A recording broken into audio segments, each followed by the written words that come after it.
This is just মানে এটা হলো বড় বয়স যে কিভাবে বাংলাদেশে এখন রাজনৈতিক যে একটা বিভাজন বা অনৈক্য চলতেছে, আমি পলিটিক্যাল ডিসকোর্স তোমার একটা থাকবে, ডিসএগ্রিমেন্ট থাকবে, আলাপ আলোচনা করবে, বিভিন্ন দল বিভিন্ন মত থাকবে, কিন্তু দেশের যে ফান্ডামেন্টাল ব্যাপারটা কিন্তু এক হইতে হবে, যে ফান্ডামেন্টাল রেসপেক্ট থাকতে হবে একটা মিউচুয়াল সবারই, এগুলো না হইলে হয় না। তো আমাদের দেশে এখন যে অবস্থাটা তৈরি হচ্ছে, সামনে যে ইলেকশন হবে, ইলেকশনের পরে যে দলই আসবে তাদের মধ্যে যদি এই ধরনের একটা দ্বিমত বা অনৈক্য চলমান থাকে স্ট্রং লেভেলে, সেটা কিন্তু আওয়ামী লীগকে সুযোগ করে দিবে এক ধরনের ফেরার পথে।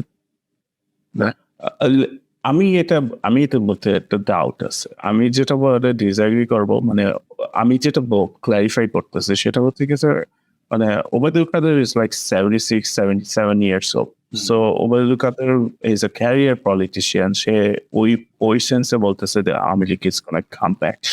But it's never gonna happen. Awami League is not gonna come back. But Awami League অন্য মানুষের একটা রূপ নিয়ে অন্য একটা দলের মধ্য দিয়ে আসতে পারে। And we are kind of on track for that. Recent যে মে মাসে আওয়ামী লীগ কখনোই আসবে না, বাট অন্য দলের ভিতর দিয়ে আওয়ামী লীগ আসতে পারে 10 বছর পরে। অন্য দলের বলছেন ইমিডিয়েটলি, আমি বলছি 5 years, 10 years, 15 years, 20 years, there is a very good possibility যে আওয়ামী লীগ ফিরে আসবে।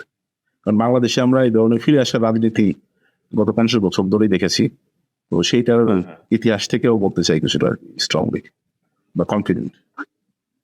মানে আমি যেটা বলবো যে মানে আমি যেটা মনে করছি যে 2012-11-তে যেসব ইন্টারন্যাশনাল ক্রিমিনাল ট্রাইব্যুনাল করছিল, মানে জামাতে ইসলাম বলে কোনো পার্টি ছিল থাকার কথা না।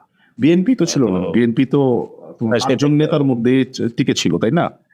তোমার তো নয়াপল্টনে রোল কমিটিজ বিএনপির প্রতিনিধিত্ব করছেন একটা সময়। হ্যাঁ। সো এক্সট্রা জুডিশিয়াল কিলিং, গুম, এগুলোর থ্রুতে, বিভিন্ন কিছুর থ্রুতে কিন্তু আমরা জানি যে অনেক, আর ওই যে আইসিসি থ্রুতে অনেক পলিটিক্যাল লিডারকে কিন্তু প্রসিকিউট করা হয়েছে, এন্ড দে জাস্ট ডিসঅ্যাপিয়ার্ড, তাই না?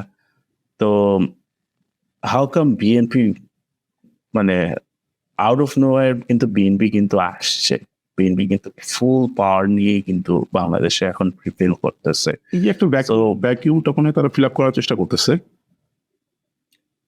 এটা একটা ভ্যাকিউম বলাটা ঠিক না, আমার কাছে মনে হয় যে এটা দে অলওয়েজ কোএক্সিস্টেড টুগেদার, মানে they are kind of like minded people, politician গুলা।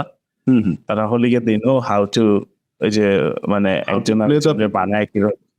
হ্যাঁ, মানে তাদের আমাকে ওই ওনাদেরকে একজন মেম্বার অফ পার্লামেন্টকে ওইভাবে মাপলে হবে না যে দিস গাই নোজ কি কাজ করলে কি হবে, তার যে অধীনে যে জায়গাটা আছে, যে আসনটা আছে, সেটাতে he has knowledge of that area. এটা নিয়ে তার কিন্তু কোনো নলেজ নেই, but he has 100% knowledge about political all those other things. কিভাবে নেতা হইতে হবে, কিভাবে তার আসন টিকায় রাখতে হবে, তার আসন যদি চলে যায় তারপরে কিভাবে সার্ভাইভ করতে হবে। It's like a whole another game. তো এই জন্য আমার মানে একটা ডাউট আছে যে আওয়ামী লীগ না আসলেও, মানে আওয়ামী লীগ না আসলেও, বাট আওয়ামী লীগের মতো লোকজন অলরেডি এক্সিস্ট করতে। তুমি অলরেডি এখানে একটা কথা না বললেই নয়, যেটা আমাদের কথায় বিভিন্ন সময় বলছে, হতো আওয়ামী লীগ যেখানে রাজনীতি শেষ করে গেছে, 5ই আগস্টে পলায় গেছে যেখানে রাজনীতি শেষ করে, সেই একই জায়গা থেকে বিএনপি তার রাজনীতি শুরু করার চেষ্টা করছে, যেটা বিএনপির জন্য একটা আত্মঘাতী সিদ্ধান্ত আমার কাছে মনে হয়। They could have done something different, but তারা সেটা করতেছে না, তারা সেই পথে যাচ্ছে না। তারা নতুন কিছু মানুষকে উপহার নিতে পারতো, কারণ মানুষ তাদের উপর একটা বিশ্বাস করার চেষ্টা করেছিল। তারাও 17 বছর একটা নিষ্পেষণের মধ্য দিয়ে গেছে। কিন্তু তুমি যেটা বললা যে দুই পক্ষের মানুষজন হয়তো একই ধরনের, সেই জায়গায় এই পরিবর্তনটা আমরা পাবো না বা দেখতেছি না, দেখবো না। Exactly. So